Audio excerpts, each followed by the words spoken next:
భారత మాజీ క్రికెటర్ నవజోత్ సింగ్ సిద్ధు కేవలం 5 నెలల వ్యవధిలో 35 కిలోల బరువు తగ్గి ఆశ్చర్యానికి గురిచేశాడు. కపిల్ శర్మ షోకి ప్రత్యేక అతిథిగా వచ్చిన అతను కొన్ని విషయాలను పంచుకున్నాడు. ఇటీవల తన భార్య నవజోత్ కౌర్తో కలిసి నెట్ఫ్లిక్స్ లోని ది గ్రేట్ ఇండియన్ కపిల్ షోలో కనిపించిన సిద్ధు తాను ఎలా తగ్గాడనే విషయాలను పంచుకున్నాడు.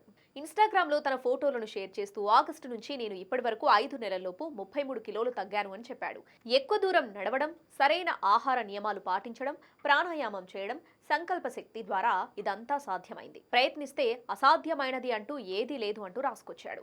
సిద్ధు ఆత్మవిశ్వాసానికి టీమిండియా మాజీ క్రికెటర్ హర్భజన్ సింగ్ కొనియాడారు. వెల్ డన్ పాజీ అంటూ కామెంట్ చేశాడు. సిద్ధు ఈ ఫోటో షేర్ చేయగానే 10.9K లైక్స్, 100 కామెంట్స్ వచ్చాయి. ఒక నెటిజన్ వావ్ అని కామెంట్ చేస్తే మరో నెటిజన్స్ సూపర్ సార్ అని ప్రశంసించాడు. ఇంకొక వ్యక్తి మీరు అందరికీ చాలా ఆదర్శమని చెప్పాడు. కాగా 1980, 1990 దశకంలో సిద్ధు టీమిండియాకు ఓపెనర్ గా చేసేవాడు. 1983లో సిద్ధు టెస్ట్ క్రికెట్ ద్వారా తన కెరీర్ ప్రారంభించాడు. 1987 ప్రపంచ కప్ లో వరుసగా 4 అర్ధ సెంచరీలు చేసి అందరి దృష్టిని ఆకర్షించాడు.